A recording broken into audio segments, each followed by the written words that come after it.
YouTube, what's going on, fellas? Happy Sunday to you guys. Hope everybody's feeling well. And as you can see, I'm not rolling, but I am in Cincinnati, Ohio, right around the corner from our terminal. And I decided to come to the Walmart, Wally World, pick me up some extra water, and to grab me some kale, and I got some organic bananas, and I got some hummus chips. I love my hummus chips. Got me some guacamole, and I got some prunes, because I use prunes as a way to regulate my digestive system naturally. You know what I mean? Couple a day, keep everything flowing, and that's what you want. You know what I mean? You want to definitely not be constipated, and you don't want to be you don't want to have diarrhea, but constipation is the worst out of the two. That's just in my opinion. So that's how I regulate it naturally. And so I said, well, since it still got some daylight left, let me just film and tell you all about my my little Sunday story time. Let me see if I can clear. Hold on, guys. That might be better.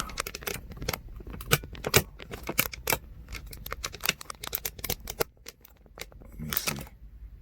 There we go. Yeah, I said I was going to tell you about the how I met my second wife.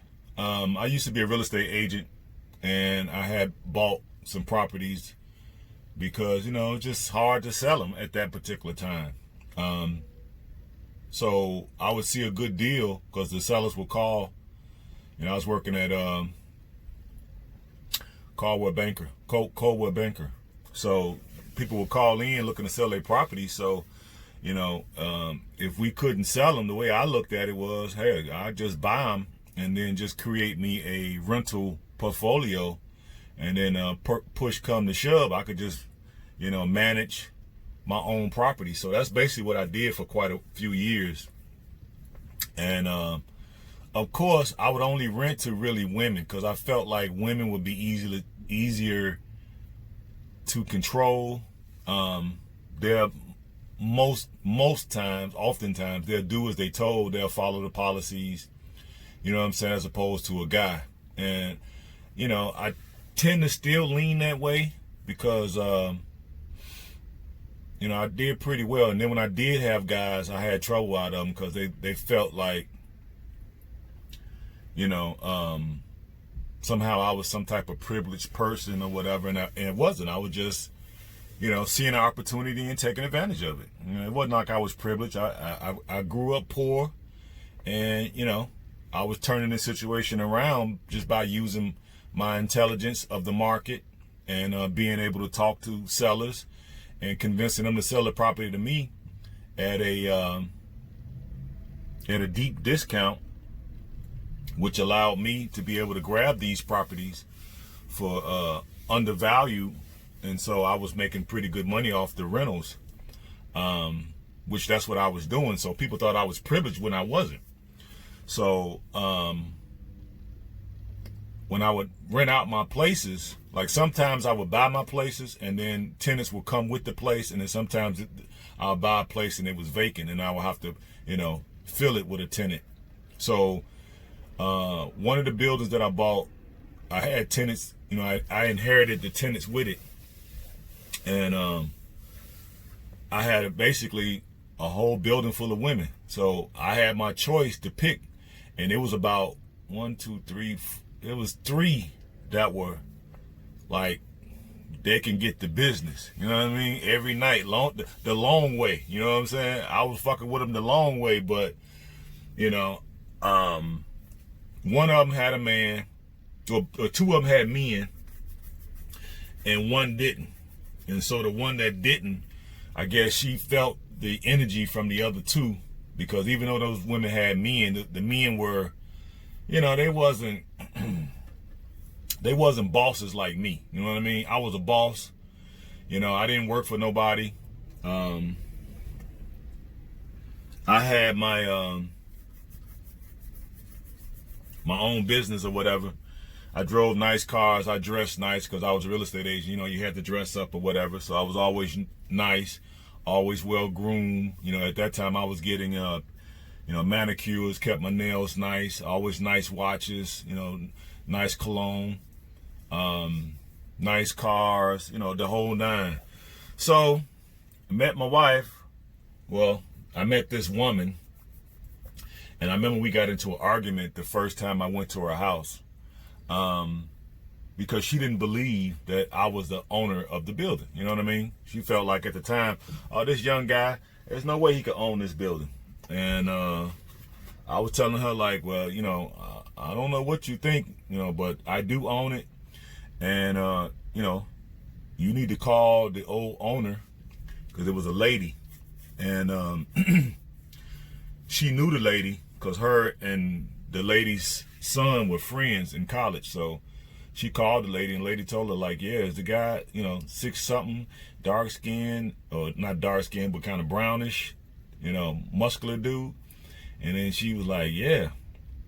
Like, oh yeah, well, yeah, he's the owner. Ferocious Mgtow, yeah, he's the owner.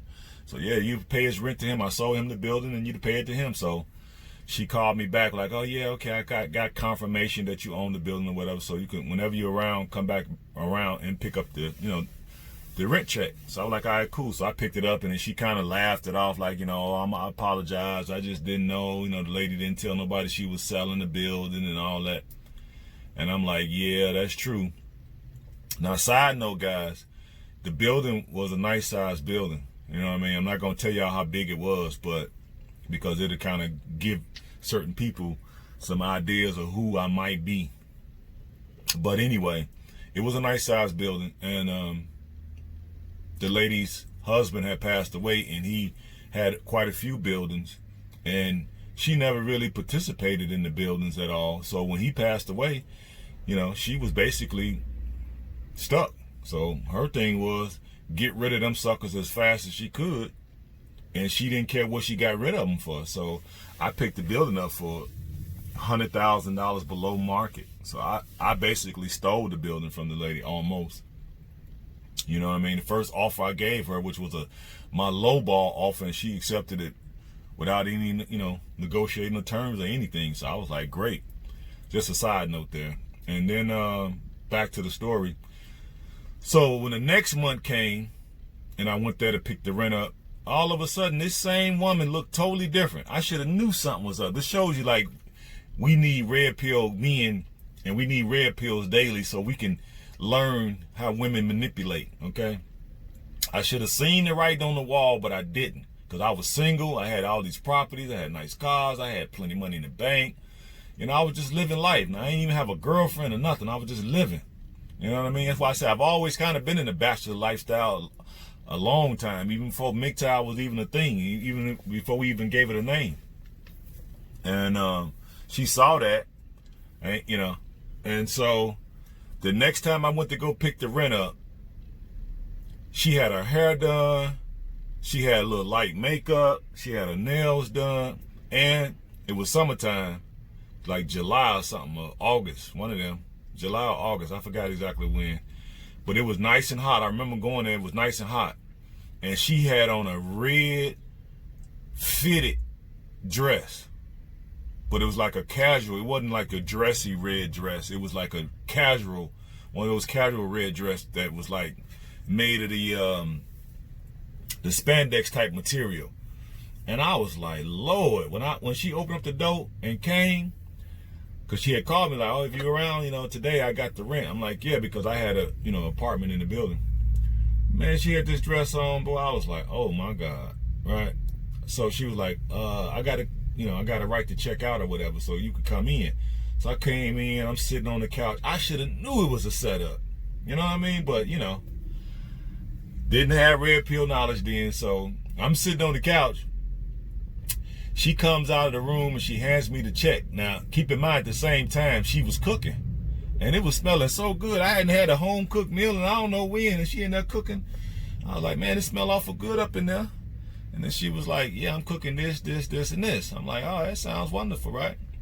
Not knowing that this was meant for me. I didn't know that, but it was meant for me.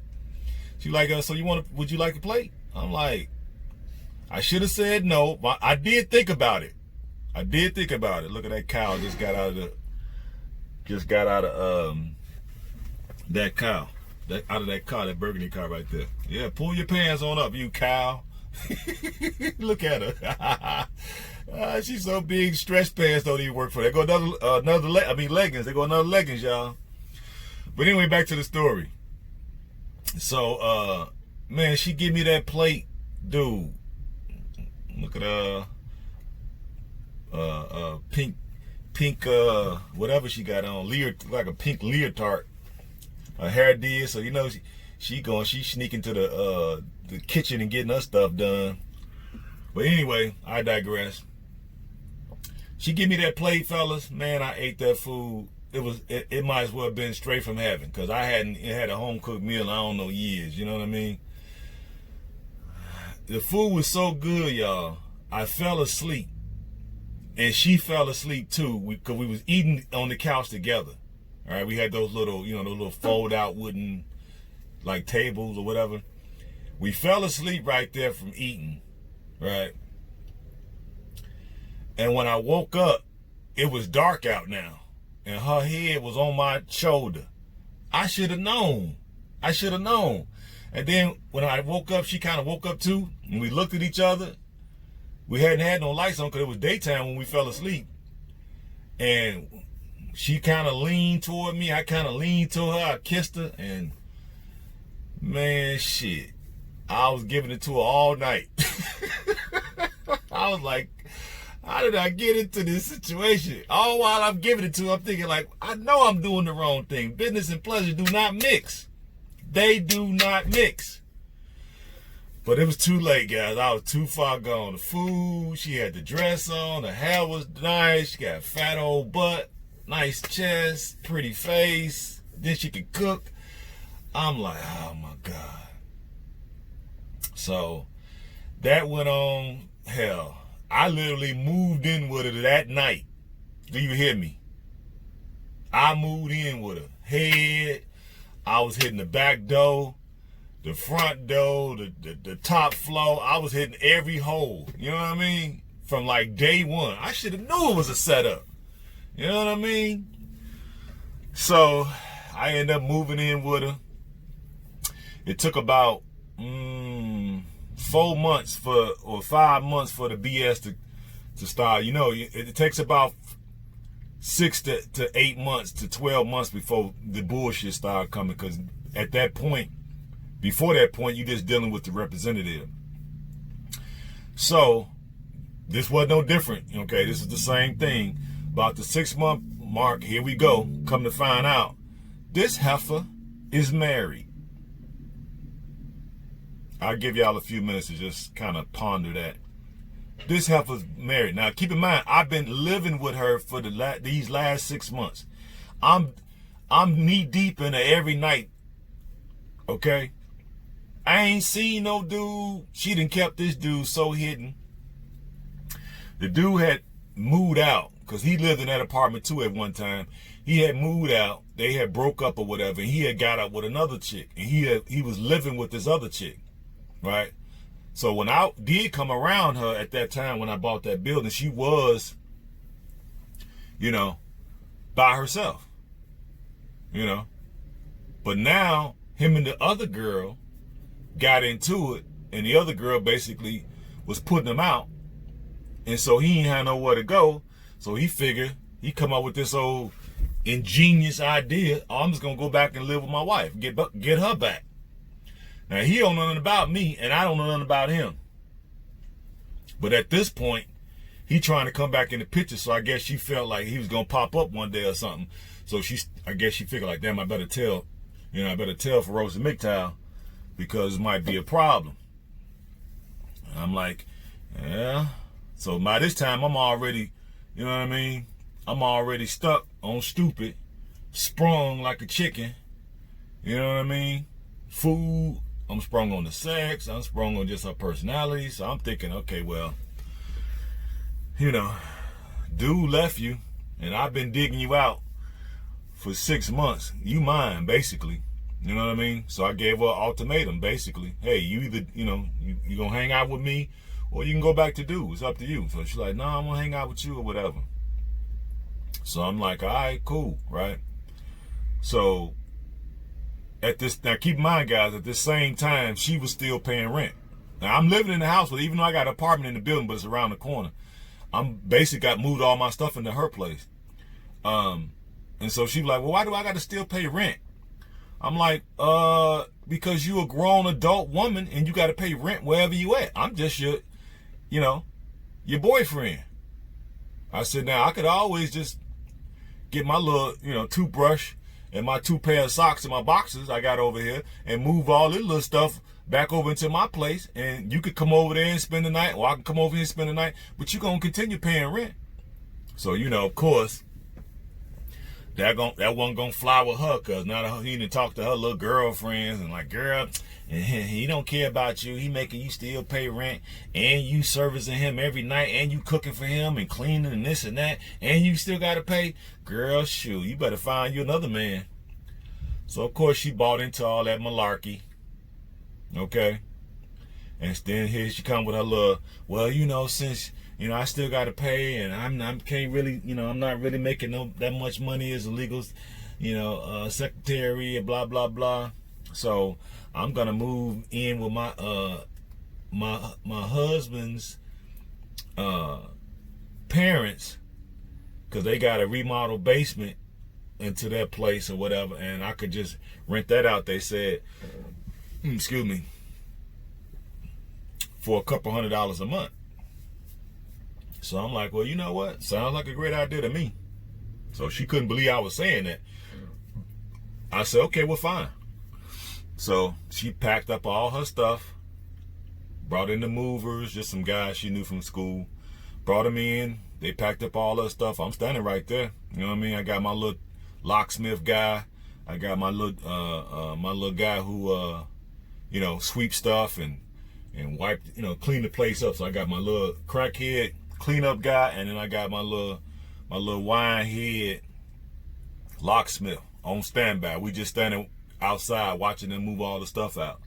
So when they get all the stuff moved out, we kind of looked at each other and just kind of, you know, she had that puppy dog look on her face. And I was just like, all right, you know, deuces.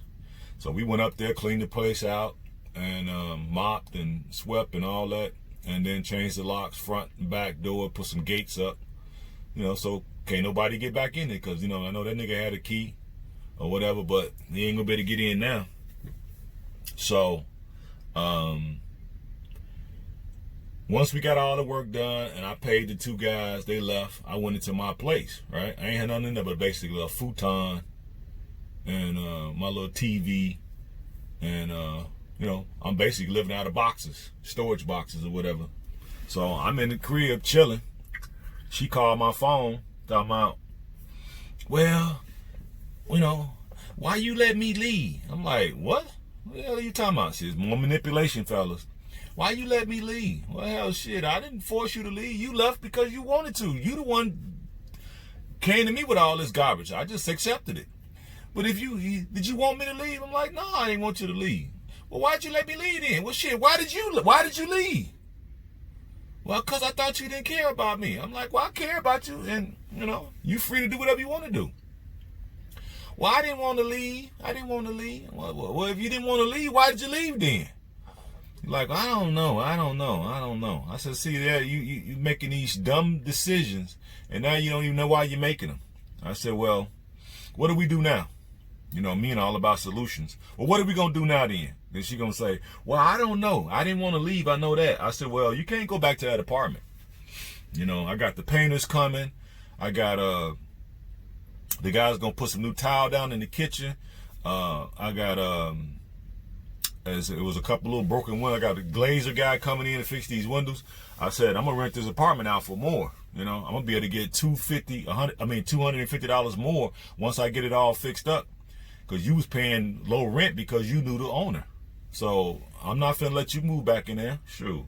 And she was like, well, I said, I tell you what, I offer you an olive branch, which I shouldn't have done. I should have just let her life just fall apart is what I should have did. But of course, you know, we get into that savior complex. You know, we put that cape on. And I told her, I said, well, if you have them turn that truck around right now and come back, you can move all your stuff into my place since I ain't got nothing in here but a futon. And you can live in here and you don't have to pay rent, because I wasn't paying rent for that apartment because it was just basically, you know, I had enough tenants to cover everything. So that apartment was free for me. So I wasn't paying no rent over there. That's why I always kept it. You can stay here, not pay no rent, but you got to pay everything else in here. Gas bill, light bill, cable, and house phone. And all together, that stuff came up to like 200 something bucks or whatever. So that was cheaper than her rent, because she was paying the rent and she had to pay these same bills over there in her place. So that gave her a wherewithal of saving something like 500 bucks, I think it was. Was it 500? It might have been between 500 and 800 bucks a month she got to save by doing this. So when I gave her that, she snapped at it. Yeah, okay, I take that. So they turned the truck around and moved all the stuff into my place. But I made her pay them because it wasn't my, you know, you the one who did all this. So she's like, well, you know, I'm gonna have to pay them. I'm like, hey, you the one did this, not me. So why am I paying? I'm not paying nothing. So she was like, all right. So she went on and coughed up the money to get the movers. And so now me and her in the crib, and now, you know, she got to make up for this blunder that she made. So she in there on her knees, you know what I'm saying, giving thanks and blessings. She's on her knee giving thanks and blessings half the night, you know what I mean? Because I was so salty, she knew she had to get back in good. So it's about maybe 2, 3 in the morning or whatever, and somebody ring the doorbell, and I'm looking at like, damn, don't nobody even know I stay here. You know, this in a different side of town than where I'm from. Come to find out, it's her ex hubby. Talking about is his wife there. I'm like, what? Dude, let me just be honest with you, man. You just go on about your business, man. You know what I mean? I said, because he lucky I'm the type of dude that, you know, think things through now. I said, because, hey, that'd be a recipe for you to get hurt coming to some other man's house. You know what I mean? But, you know, I talked him down so he was able to leave with no problems. But he was so salty behind it because he was looking to move, because remember now, he ain't had nowhere to go either.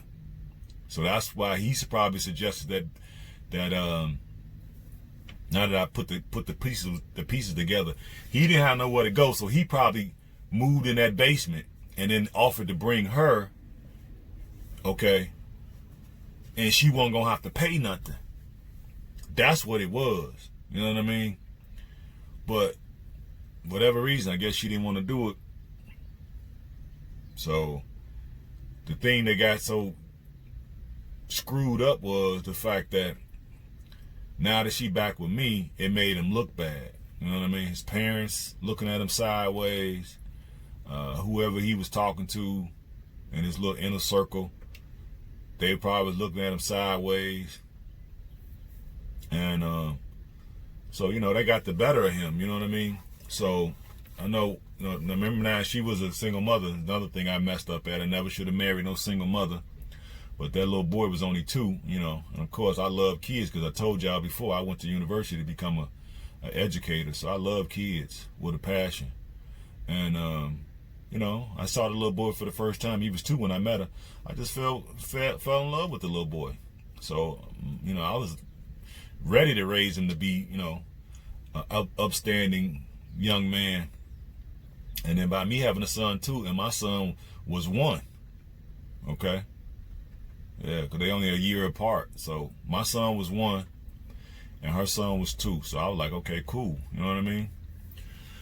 But the little boy had did a lie, because I had been with her a while now, so he had did a little lie at school, and I caught him in a lie. So, you know, I whooped him, you know what I mean? Because I don't want him to, I already know how that ends up. You know, you start off lying, if you get away with that, then lying becomes cheating and then stealing, and next thing you know, you're getting face tats. You know what I mean? You got, you're smoking, you're smoking dope.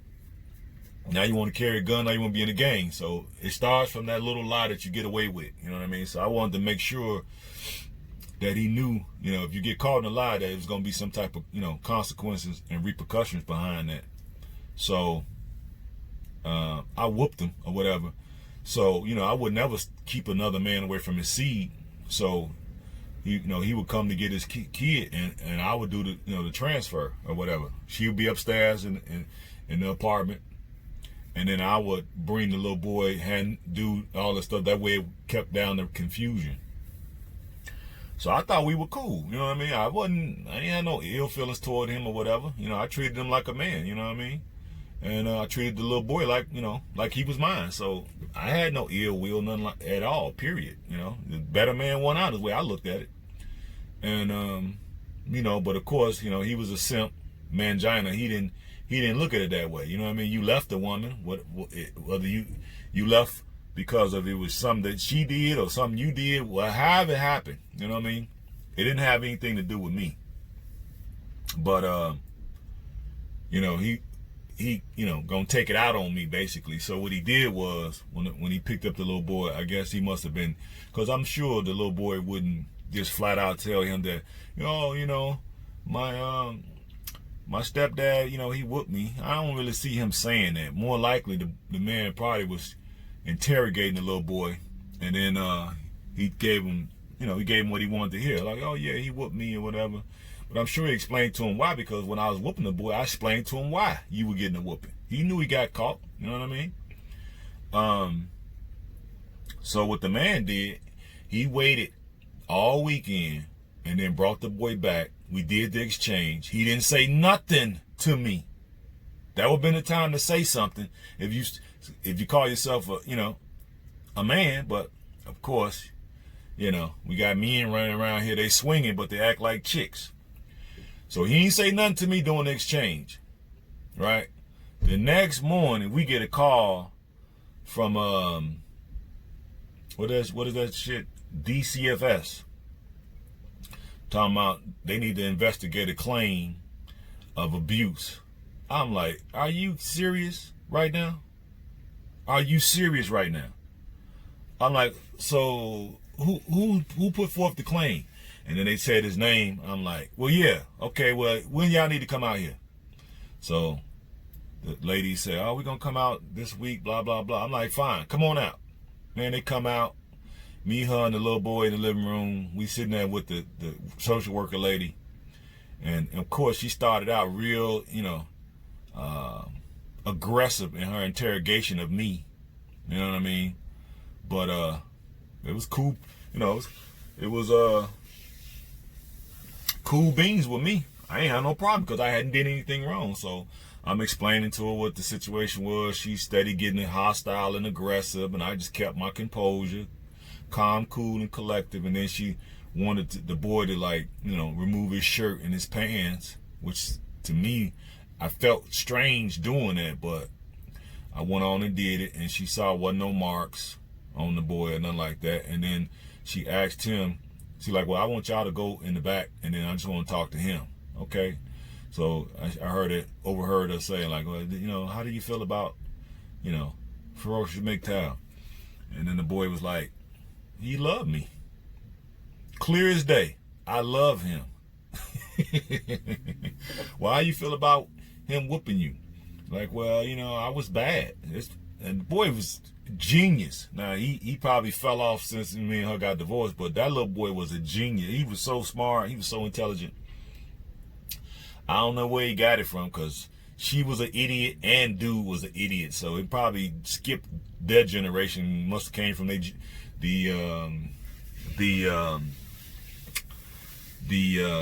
boomer generation. Must have skipped them and then jumped to him, because that little boy was super duper intelligent. And he said, hey, I love him, and when I was bad, he gave me a whooping. The lady called us back up there, and then she was like, blah blah blah blah blah blah. And then she said something and somebody was ringing the doorbell, and then I said, oh, let me go down here and talk to my tenant. And then she was like, hold right there. Tenant, you own this? I'm like, yeah. Then she said, oh, so now I see. So basically he jealous because you the bigger, better package. I'm like, duh, obviously. And she's like, okay, I'm gonna make this case unfounded, and then I'm gonna put a notation in the folder that is closed. And then she asked me, did I want to file charges against him, because I could file charges. I'm like, no. I said, but make sure you put a notation in there to make sure that he doesn't do this again. Now, if he does this again, then yeah, we'll go ahead and we'll go through the proper protocol. I said, but no, I don't want to do that. And she was like, okay, fine. But just to show you guys, I'm not vindictive. I could have easily put charges against him, because you can get charges put on you for making a false claim like that. Because the way he probably told the story is that I was just beating the boy to death, and that was not the case. I loved that little boy, and I treated him, hell, damn near better than my son, because he was with me in the house. My son wasn't with me in the house. My son was by my first ex-wife. So in some ways, I treated him better than I treated my son majority of the time, because he lived in the same house with me. You know what I mean? But it was a good thing that even though I wasn't the red pill guy, that I was least sensible, because I wouldn't want to be, the cause of him going to jail, and the fact that the way he was, he probably been in there bending over, picking up soap on purpose. You know what I mean? Everybody ain't cut out to go to jail, because I did see some horror stories about, what happens to guys that's not strong, that walk around with all this feminine energy that they usually get taken advantage of when they go to jail. So I didn't want to be the cause of that. He made a mistake. He didn't really know who he was dealing with. And, I kind of still have pride in myself that I didn't stoop to that level. You know what I mean? But the moral guys know when women are manipulating you, because I never should have been in that. I never should have married her. I never should have let her come back. I never should have moved in with her. I should have, if I was going to hit it, I should have hit it and let her know that this is just a friends with benefit type of situation, and I never should have married her. You know what I mean? That's the moral of this story, because I got manipulated into it, because there were no red pill or Mgtow men around to help me navigate this minefield that we call dating. It's literally a minefield. You know what I mean? I could have easily either went to jail, I could have easily lost my temper and could have killed this dude, because he didn't really know who he was playing with. You know what I mean? He wasn't cut from the same cloth as I was, because I had plenty of chances. If I really wanted to do something to him, I could have done it. Wasn't nobody there to stop me. You know what I mean? While he playing, call the system on me. You know what I mean? I'm not the call the system kind of guy. I kind of handle the situation myself. That's what kind of guy I am. And he not that kind of guy. And when I realized he wasn't that kind of guy, that kind of relaxed me. The fact that I don't want to do nothing to this dude, because I'll be in the wrong. I know what I'm doing. He don't know what he doing. As far as that. But yeah, guys, we need this red pill. You know what I mean? Because that situation really could have got out of hand. You know what I mean? Because I thought about it a couple times that I was going to do something to him. On any one of those exchanges, I could have done it. You know what I mean? Any one of them. When he's standing there, he wasn't aware of what, he just didn't know who he was dealing with. He didn't know much about me. You know what I mean? I'm from a different side of town. I'm from where, dudes handle things, the wrong way, of course. But, we don't call the system on each other. We handle it ourselves. And that's where I'm from. He not from that world. That's why he handled things the way he did. Excuse me. If you felt I was doing some abuse to your kid on any one of them exchanges, why you didn't confront me? You never said nothing. You made it seem like everything was all cool. You know what I'm saying? I'm trying to talk to you like a man. I wasn't trying to say nothing belittling. I wasn't doing nothing spiteful. I wasn't saying some stuff like, like, yeah, I'm banging your wife. None of that. I wasn't even acting like that. I was acting like you're supposed to act. Hey man, I'm looking out for your kid. Here's everything. And I did the exchanges because, I thought it would be best to keep her away from it, because it got heated a while, because the way she decided to turn that truck around.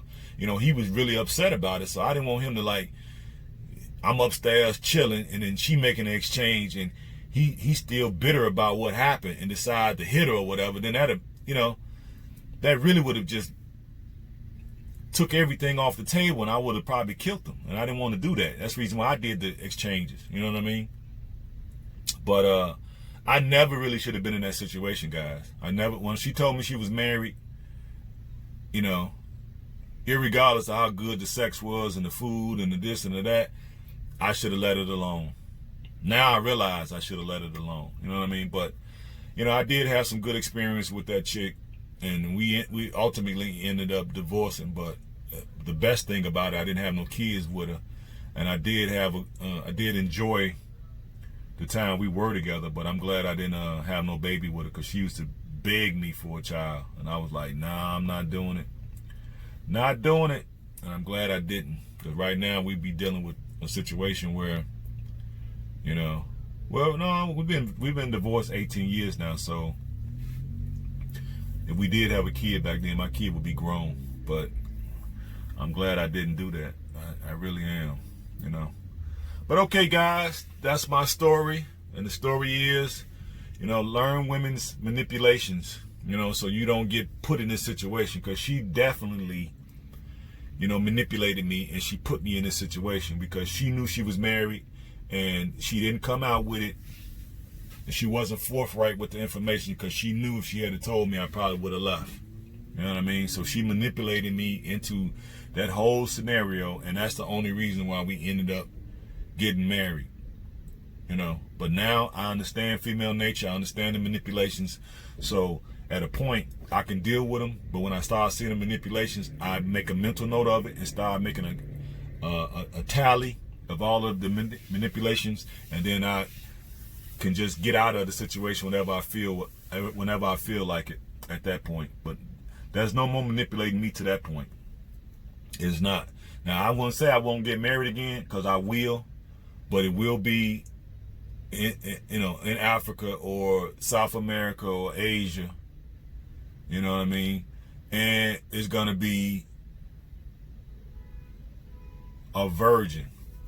That's what I'll be looking for. You know what I mean? 18, and I'm the only one.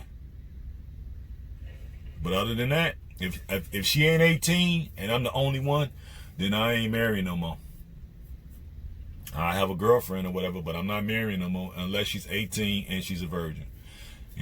I try my hand at that, because I did have one at one time, and I should have married her when I had the chance, but I got her too early. Just like that movie, The Bronx Tale. So you only get one good woman your whole life. That Sonny was telling the little boy. He said he got both of his when he was 17 or whatever. So you only get that. You only get that once, but that's not really the truth. You can get it again, but you just got to leave. You got to leave the United Snakes of America, the wilderness. You got to go overseas somewhere into some village and snatch up a chick. That's the only way I can see it happening. You know what I mean? But all right, guys, like it's finna rain. Storm is coming, and I done kept you all long enough. So that's the moral of the story. Get your red pills every day and learn women's manipulations, because if you're not sure of how they do it, you will end up married and end up facing the system at some point, and you might end up having to really seriously hurt somebody, kill somebody, or maim somebody. They'll put you in that situation, and that's literally what she did. But luckily I saw my way through that maze, and I came out smelling like a rose on the other side, because now I'm free as a bird, and I get to go and live and do the things I want to do. Damn, do something about your damn horn. But okay, guys, I'm in Cincinnati, Ohio, at the Walmart. You see I'm in the Big Bird. See the Big Bird, right? Yeah, I see it. parked in the lot, and it's about, let's see what the temperature is. Been raining here most of the day too, guys. 68 degrees. It's Sunday. Hope you guys are taking care of yourselves. I'm gonna go and make me some zucchini spaghetti. Vegan zucchini spaghetti. I've already washed my dishes. Make me something to eat and watch some more videos. I'm trying to learn organic gardening and organic planting and weeding. These are the things I'm learning now, because when I get to when I get this land here and I get the land in Africa, I'm gonna have a farm over there, and I'm gonna just basically grow organic gardens over here. Wow, that person that drives really reckless, boy. But anyway, that's what I'm learning now, so I'm gonna go back to learning that after I make me some food. And I think we all should start learning gardening, growing organically. If we don't have the space, because we're in the city, we can have window ledge gardens, or we can grow them on the back porch, or on the side of the building that you live on. Okay, just get permission from whoever if you're not the owner. Because I saw a video, and the thing that stood out to me was growing food is like creating money. And that's a true statement. So I'm finna really heavily get into growing food, farming, the different organic principles, mulch, soil cultivation, irrigation, sunlight, the whole nine. I want to learn everything I can about this, and I'm gonna really put forth some effort, because when I get over to Africa, I want to get a really nice size farm, maybe 25 acres to start, and then grow that up to maybe 100 to 200 acres. So I need to know, and I want everything to be done organically. So I really need to get on top of this, so I am. And I might even sign up for some of these online classes while I'm learning through YouTube University. But anyway, guys, love you all. Hope you all are safe. Hope you all are feeling strong. Hope you all can take something away from my story. I know I jumped all over the place, but it is what it is. I'm sure some little nuggets in there everybody can benefit from. You know what I mean? So if you feel like it, you can share a little bit, have a little brief story of your own in the comments. Maybe guys could take something away from that. You know what I mean? But all right, guys, it's finna rain hard. I see the wind blowing, and the clouds are turning dark or whatever. So let me get back to where I'm supposed to be, so I can get out of the way. All right, peace and hair grease. And don't forget, hit the thumbs up button, guys. You still gotta hit the thumbs up button. All right, peace and hair grease.